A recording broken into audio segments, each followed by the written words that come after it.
የመለወጥ ትልቅ የሚባል ፍላጎት አላችሁ። ያ ፍላጎት ቢኖራቸውም ግን ሁሌ ለመለወጥ በሞከራችሁ ቁጥር ለምንድን ነው 2 እርምጃ ወደ ኋላ የምትመለሱት? ጤናችሁ ላይ መስራት ትፈልጋላችሁ፣ የገንዘብ ህይወታችሁ ላይ መስራት ትፈልጋላችሁ፣ ዲሲፕሊናችሁን ማሻሻል ትፈልጋላችሁ። ስለዚህ ጂም ትሄዳላችሁ፣ ገንዘብ ትቆጥባላችሁ፣ በተጨማሪም በጠዋት እነሳለሁ የምትሉ ሰዎች ትሆናላችሁ። ታዲያ ትንሽ ጊዜ ካለፈ በኋላ ራሳችሁን መልሳችሁ ስትመለከቱት ያንን ነገር እያደረጋችሁ የምትቀጥሉ ሰዎች አትሆኑ። ጂም መሄዱንም አቆማችሁታል፣ በጠዋት መነሳቱንም እንደዛ፣ ገንዘብ መቆጠቡንም አቆማችሁት። ታዲያ አሁን ይህ ለምን ተፈጠረ ካላችሁ የተሳሳተ የሚባለው ነጥብ ላይ ልብ ስላላችሁ ወይንም ስላተኮራችሁ ነው። ስለዚህ ይህንንም ችግር ለመቅረፍ አንድ መጽሐፍ እንመለከታለን። በጄምስ ክሊር የተጻፈውን አቶሚክ ሃቢትስ የተሰኘውን መጽሐፍ እናያለን። በመጽሐፉ ላይም ከሚያስተምራቸው ነገሮች ውስጥ አንዱ እንዴት ነው መጥፎ የሚባሉ ልምዶቻችንን በቀላሉ እየመሰረትን የምንመጣው። ጥሩ የሚባሉ ልማዶችን ለመገንባት ግን ከባድ የሚባል ተራራና ፈተና የሚሆንብን ለምንድን ነው የሚለውን እንመልሳለን። ከዚህ ጋር አያይዘን ደግሞ ለውጥን ለማየት በምናደርገው ጉዞ ላይ ሁሌም ቢሆን ልንለወጥ ጫፍ ላይ ስንደርስ ለምን እንደምናቋረጥም እናያለን።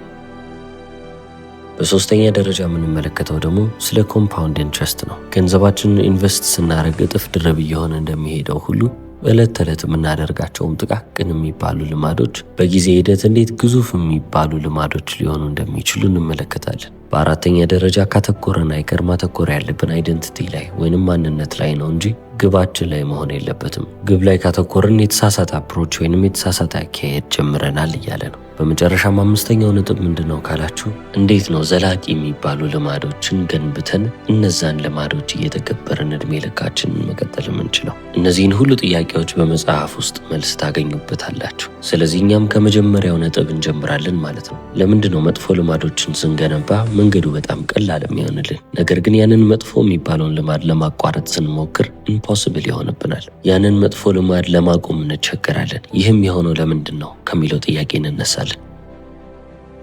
እንበልና ዛሬ 30 ዓመታችሁ ነው። የ30ኛ ዓመታችሁንም የልደት በዓል እያከበራችሁ ነው። ሁሉም ደስታ ነው። ኬኩ ተቆርሷል። ቤተሰቦቻችሁና ጓደኞቻችሁ ማጠገባችሁ አሉ። ሁሉም ነገር አሪፍ ሆኖ ሳለ ግን አይምሯችሁ ውስጥ አንድን ነገር ታስታውሳላችሁ። 30 ዓመት ሲሞላኝ ህይወቴ ይህን ይመስላል ብላችሁ ያስባችሁት ህይወት አሁን ላይ የለም። ከዛሬ 10 ዓመት በፊት በ30 ዓመቴማ እንደዚህ ነገሮችን አደርጋለሁ፣ እንደዚህ አይነት ሰው ሆኜ ይቀመጣለሁ ብላችሁ አስባችሁ ነበር። ሳይሳካ ቀርቷል። ጽሑፍ የሚያስደስታችሁ ከሆነ ጸሐፊ ይሆናለሁ ብላችሁ ደምድማችሁም ሊሆን ይችላል። ቢያንስ በዛ ዕድሜ አንድ መጽሐፍ አሳትሜ ጨርሻለሁም ብላችሁ አስባችሁ ነበረ። አሁን ላይ ግን ቆማችሁ የ30ኛ ዓመት በዓላችሁን ስታከብሩ ምንም እጃችሁ ላይ የምታሳዩት ነገር የለም። ጸሐፊነታችሁንም የሚያመሳክር ነገር አላገኛችሁ። ይህ ማለት ግን ደስተኛ አይደላችሁም ማለት አይደለም። ነገር ግን እሆናለሁ እደርሳለሁ ብላችሁ ያሰባችሁት ቦታ ጋር አልደረሳችሁ። እዛ ቦታም ለመድረስ ሞክራችኋል እኮ። ሳትሞክሩም የቀራችሁ ሰዎች ሆናችሁ አይደለም። ማድረግ ያለባችሁን ነገር እያደረጋችሁ ነበር፣ ነገር ግን እነዛ ነገሮች ከሸፉ። ጂም መሄድ ካለባችሁ ጂም ትሄዳላችሁ። ጤናማ ምግብን መመገብ ካለባችሁ ትመገባላችሁ። ባዶ ወርድ ዶኪመንት ከፍታችሁም ደግሞ ጽሑፍን ለመጻፍ ትሞክሩ ይሆናል። እነዛንም ነገሮች ያደረጋችሁት ለተወሰነ ጊዜ ነው ማለት ይቻላል። ነገር ግን በህይወታችሁ ላይ ምንም አይነት ለውጥ አልተመለከታችሁም። ያው ነው፣ ክብደታችሁም አልቀነሰም። በተጨማሪም ደግሞ ጤናማም እየሆናችሁ አይደለም። የምትጽፉትም ነገር እየሳባችሁ አይደለም። ስለዚህ ምን አለፋኝ ብላችሁ ታቆማላችሁ። ያቆማችሁት ሰነፍ ስለሆናችሁ ወይንም ደግሞ መስራት ስላልፈለጋችሁና ስላልቻላችሁ አይደለም። ነገር ግን ፖይንትለስ ነው፣ ጥቅም አልባ ነው ብላችሁ ስለተመለከታችሁ እንጂ። ብዙ ጊዜ ፕሮግረስ የምንለው ነገር ይሄ እድገት ብለን የምናስበው ነገር ኢንቪዚብል በሆነ ቁጥር ወይንም ደግሞ በተሸፈነና ባልታየ ቁጥር ሞቲቬሽን እየወረደ ወይንም ደግሞ ድሮፕ እያደረገ ይመጣል። አብዛኛው ሰውም ተስፋ የሚቆርጠው እዛች ነጥብ ላይ ነው። ከመጀመራቸው በፊት ሳይሆን የጀመሩት ነገር እንዳለ ለውጥ እያመጣ ለውጡን መመልከት ሊጀምሩ ሲሉ ነው የሚያቆሙት።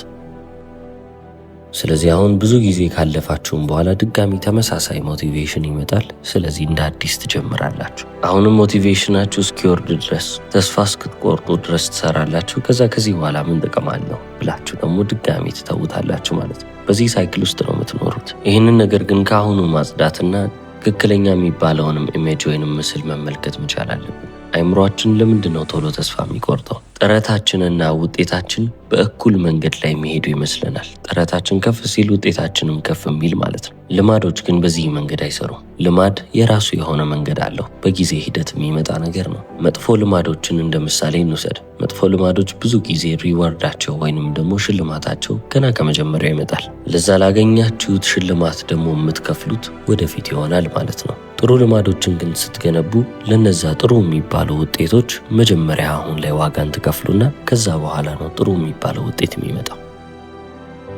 አሁን እናንተ እዚህ ጋር ዋጋ ከፍላችሁ ውጤቱ እስኪመጣ መጠበቃችሁ ያ ዲሌይ በመሃል ያለው ክፍተት ነው እንግዲህ ተስፋ እንድትቆርጡ የሚያደርጋችሁ። ምንም ጥቅም የማላገኝ ከሆነ ለምንድን ነው እንደዚህ ምለፋው ብላችሁ ወጥ የሆናችሁት ወይንም ደግሞ ኮንሲስተንት የሆናችሁበትን መንገድ የምታቋርጡት በዚህ የተነሳ።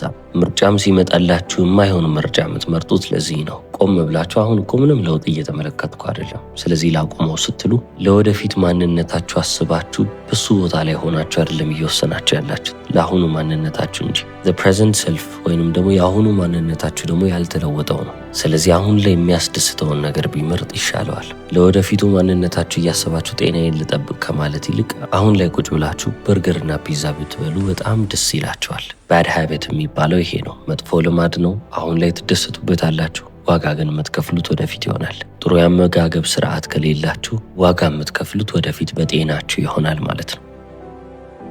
አሁን ደግሞ ወደ ሁለተኛው አስፔክት እንለፍ። ተስፋ እንድንቆርጥ የሚያደርገን የስነ ልቦናዊ ግድግዳችንን እንፈልጋለን። ምንድነው ይሄ ነገር? በኤፈርትና በሪዋርድ መሃል በጥረታችንና በምናገኘው ሽልማት መሃል ያለው ጋፕ ወይንም ያለው ክፍተት ውድቀታችንን የሚያሳይ ወይንም የሚያንጸባርቅ አይደለም። ለውጥ የሚባለው ነገር ሲመጣ የሚያጋጥመን ወይንም ደግሞ የሚከተለን ነገር ነው። በቃ ግልጽ የሚባል ፕሬዲክትብል የሆነ ፓት ማለት ነው። አዳዲስ ልማዶችን መገንባትና በነዛም ልማዶች ወጥነታችሁን ጠብቃችሁ መሄድ ያን ያህል ቀላል የሚባል ወይንም ደግሞ ሊኒየር የሚባል ፓት አይደለም። ኢሞሽናሊ ወይንም በስሜት ደረጃ ብዙ የምትጎዱባቸው ነጥቦች አሉ።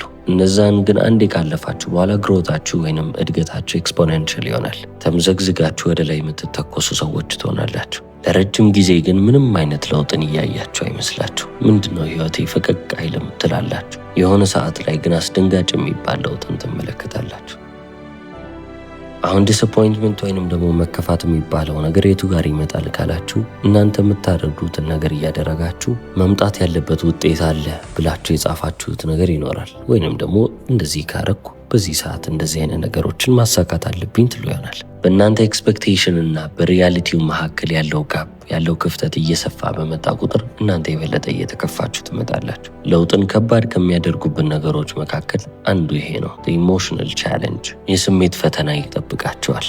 በስሜትም የምትፈተኑት መቼ ነው ካላችሁ፣ እናንተ ባሰባችሁበት በመጀመሪያው ሰዓት ሳይሆን 3-4 ሳምንት ማድረግ ያለባችሁን ነገር ኮንሲስተንትሊ እያደረጋችሁ ባለፋችሁበት ሰዓት ላይ በደንብ እየለፋችሁ ነው፣ ነገር ግን ምንም አይነት ለውጥ አትመለከቱ። ያ እናንተን እያናደዳችሁ እያበሳጫችሁ አልፎም ደግሞ እያስከፋችሁ ይመጣል። የዛኔ ነው እንግዲህ የሚያምራችሁን በርገር ለምን አልበላም ለውጥ እንደሆነ የለም ብላችሁ የምታስቡት። ወደ ጂም ላለመሄድም የምትወስኑት በዛ ምክንያት ይሆናል። በሳምንት 5 እና 6 ቀን እየሰራው ምንም ለውጥ አላየው፣ ዛሬ በቀር ምንም አልሆንም ብላችሁ ታስባላችሁ። አሁን ላይ ያማራችሁን በርገር መብላታችሁ ወይንም ደግሞ ወደ ጂም አለመሄዳችሁ ሰርተንቲን ይዞላችሁ ይመጣል። እርግጠኛ ናችሁ፣ በቃ እንደምትደሰቱ ታውቁታላችሁ። ነገር ግን ጂም ሄዳችሁ ስትለፉ ወይንም ደግሞ ምግባችሁን ጤናማ አድርጋችሁ ለጤናችሁ ብላችሁ የምትበሏቸውን ምግቦች ስትበሉ ግን ውጤቱን እዛው ስለማትመለከቱት ሙሉ ለሙሉ እርግጠኛ ሆናችሁ የምትሄዱት መንገድ አይደለም። በበረዶ ምሳሌ ልስጣችሁ። እንበልና በረዶን በፍሪጅ ውስጥ አድርጋችሁ ቴምፕሬቸሩ -15 ዲግሪ ሴልሺየስ ላይ ነው እንበል። አሁን ቀስ እያላችሁ ቴምፕሬቸሩን እየጨመራችሁ ነው የምትሄዱት። -14 ስታደርጉት ያው ነው። -13፣ 12 እያላችሁ እስከ -2 እና 1 ድረስ ብትሄዱ በረዶ ሆኖ መቀጠሉ አይቀርም። ነገር ግን 0 ዲግሪ ሴልሺየስ ላይ ሲሆን በረዶ መቅለጥ ይጀምራል። አሁን ታዲያ በረዶን እንዲቀልጥ ያደረገው የመጨረሻው 1 ዲግሪ ነው ወይ? ከ-15 ጀምሮ እስከ -1 ዲግሪ የነበረውን ለውጥ አልተመለከታችሁትም። ለውጥ ያያችሁት ከ-1 ወደ 0 ሲወርድ ነው። ስለዚህ ያቺ 1 ዲግሪ ብቻ አይደለም ለውጥን ልታመጣ የቻለችው፣ እስከ ዛሬ የነበሩትም ጨምሮ ነው። እስከ ዛሬ የለፋችሁትም ስራ መቼም ቢሆን ባክኖ አያውቅም። እየተጠራቀመላችሁ ግን ይሄዳል። ለዚህ ነው ለውጥን ለማግኘት የምታደርጉት ሩጫ ላይ መቼም ቢሆን በዛ ዲስአፖይንቲንግ በሚባል ስቴት ላይ ማቆም የሌለባችሁ። አብዛኛው ሰው ልክ እንደ በረዶ ከ-15 እስከ -1 ድረስ እንደምንም ለፍቶ ይመጣና ከዛ በኋላ ለውጥ አላየውም ብሎ ተስፋ ይቆርጣል። ለዚህ ነው ጄምስ ክሊር በመጽሐፍ ውስጥ ትናንሽ የሚባሉ ለውጦች ምንም የተለየ ነገር የማያመጡ ይመስላል። የሆነን ነጥብ ካለፋችሁ በኋላ ግን ለውጦቹ እንዳለ ትላልቅና ሕይወትን የሚለውጡ ይመስላሉ። ቀስ በቀስ እያደጉ የሚመጡ ለውጦች በዚህ በኮምፓውንዲንግ ፕሮሰስ ውስጥ የሚያልፉት እንዳለ ዲሌይድ የሆነ ሪዘልት አላቸው ወይንም ደግሞ የዘገየ የሚመስል ውጤት አላቸው ይላል። አሁን ደግሞ ተግባሮቻችን ኮምፓውንድ ሲያደርጉ እየተጠራቀሙ ሲሄዱ ደግሞ ምን እንደሚፈጠር እንመልከት። ምክንያቱም ከዚህ በኋላ ፕሮግረስ እንዴት እንደሚሰራ የተገነዘብን ሰዎች ሆነናል። መንገዱም እንደሚለወጥ እናውቃለን። ስለዚህ በምናደርጋቸው በማንኛውም ስራዎች ውስጥ ውጤትን እየተመለከትኩ ነው ወይ ከሚለው ጥያቄ አልፈን am I moving in the right direction ወደሚለው ጥያቄ እንመጣለን። ዋናው ነገር ለእናንተ የሚሆነው አቅጣጫ አለመሳታችሁ ነው። በትክክለኛው መንገድ ላይ እስከሄዳችሁ ድረስ አይምሯችሁ ምን ጊዜም ቢሆን ደስተኛ ሆኖ ይቀጥላል ማለት ነው። ውጤትን ማየት አይጠበቅባችሁ። ታዲያ አሁን እዚህ ጋር ጸሐፊው ጄምስ ክሊር እዚህ ጋር ግልጽ የሚያደርገው አንድ ነገር አለ። ጎልስ ብለን የምንይዛቸው ወይንም ደግሞ ግቦች ብለን የምናስባቸው ነገሮች ዴስቲኔሽንን የሚያመላክቱ ነገሮች ናቸው። መዳረሻችንን ያሳዩናል። ሀቢት ግን ወይንም ደግሞ ልማድ ግን ዳይሬክሽንን ነው የሚያሳየው። ይሄ ግለሰብ ወዴት እየሄደ ነው የሚለው ነገር ግልጽ አድርጎ ያሳየናል። የእናንተ ግብ ለምሳሌ ሰሜን ነው ልበላችሁ ወይንም ደግሞ ኖርት ነው። ነገር ግን ልማዶቻችሁ ወደ ሳውት ወይንም ደግሞ ወደ ደቡብ የሚመሯችሁ ከሆነ መዳረሻችሁም ደግሞ ደቡብ ወይንም ደግሞ ሳውት ነው የሚሆነው እንጂ መቼም ቢሆን ወደ ግባችሁ ወደ ሰሜን ወይንም ወደ ኖርት አትሄዱ። ሁሌም ቢሆን ልትረዱ የሚገባው ነገር በጊዜ ሂደት ማን ያሸንፋል ካላችሁ ከግብ ይልቅ አቅጣጫ ያሸንፋል። ለዚህ ነው ብዙ ጊዜ የጀመርናቸው ነገሮች የማይሳኩልን። ነገሮችን የምንለካበት መንገድ ወይንም ደግሞ የጀመርንበትን ቦታ ትክክል አይደለም። ፕሮግረስን ወይንም ደግሞ እድገትን እየገመገምንና እየለካን መምጣት ያለብን በሚመጣው ውጤት ሳይሆን በምንሄድበት አቅጣጫ ነው። ዛሬ ላይ ያደረጋችሁት ነገር ዛሬ ላይ የሆናችሁትን ሰው የሚያሳይ ነገር አይደለም። ዛሬ ላይ የምታደርጉት ከዛሬ በኋላም እያደረጋችሁ የምታልፉት ወጥ የሆነ አክሽን የወደፊት ማንነታችሁን እየገነባ ይመጣል። አሁን ላይ ያላችሁን የሀብት መጠን ከተመለከታችሁ ንብረቶቻችሁም በጥሬ ገንዘብ የያዛችሁት አካውንታችሁ ውስጥም የተቀመጡት ነገሮች እንዳለ ቢደማመሩ ያለኝም ሀብት ይሄን ያህል ነው ብላችሁ የምትናገሩም አይነት ሰዎች ከሆናችሁ ያንን ሀብት ልታመጡ የቻላችሁት ወይ ጥሩ የሚባል ፋይናንሻል ሀቢት ስላላችሁ ነው። ሀብታችሁም ደግሞ በጣም ዝቅ ያለ ወይንም ባዶ የሆነ ከሆነ መጥፎ የሚባል ፋይናንሻል ሀቢት ስለነበራችሁ ነው ማለት ነው። አሁን ላይ ያላችሁንም ጤና ተመልከቱት። አሁን ላይ ያላችሁበት የጤንነት ደረጃ ያመጋገባችሁን ሁኔታ የሚያመላክት ነው። አሁን ላይ ያላችሁም የእውቀት ደረጃ በሪዲንግ ሀቢታችሁ ወይንም ደግሞ በለርኒንግ ሀቢታችሁ ላይ የተመሰረተ ነው። ለዚህ ነው ጸሐፊው ጄምስ ክሊር አሁን ላይ ካላችሁ ወይንም ደግሞ አሁን ላይ ካገኛችሁት ውጤት ይልቅ አሁን ላይ እየሄዳችሁበት ያለው መንገድ ሊያስፈራችሁ የሚገባው ይላል። ካሳሰባችሁም ሊያሳስባችሁ የሚገባው አሁን ላይ ያገኛችሁት ውጤት ሳይሆን ትራጀክተሪው ነው ወይንም ደግሞ የምትሄዱበት አቅጣጫ ነው የሚለን። ሁለት ሰዎች ዛሬ ላይ ተመሳሳይ የሚባል ሁኔታ ላይ ሊቆዩ ይችላሉ። ነገር ግን ከ10 ዓመት በኋላ ስትመለሱ ሁለቱም እጅግ የተለያየ የሚባል ህይወትን እየኖሩ ታገኟቸዋላችሁ። ዛሬ ላይ ሁለት የተለያዩ የሚባሉ ሰዎችን በህይወትም በኑሮም ደረጃ እጅግ ተራርቀዋል የምትሏቸውንም ሰዎች ወስዳችሁ ከዛሬ 10 ዓመት በኋላ ስትመለከቷቸው ሁለቱም ተመሳሳይ የሚባል የህይወት ደረጃ ላይ ሊደርሱ ይችላል። ዛሬ ላይ የምታደርጓት ጥቃቅን የምትባለው አንድ ተግባር ምንም ላትለውጥ ትችላለች። ከዛ ቀጣይ የምታደርጉት ጥቃቅን ነገር ምንም አያመጣም። ነገር ግን ያቺን ተግባር እየደጋገማችሁ ብዙ ዓመታቶችን ስታሳልፉ የዛኔ ነው የራሳችሁን ህይወት ከፍ ሲል የምታዩት።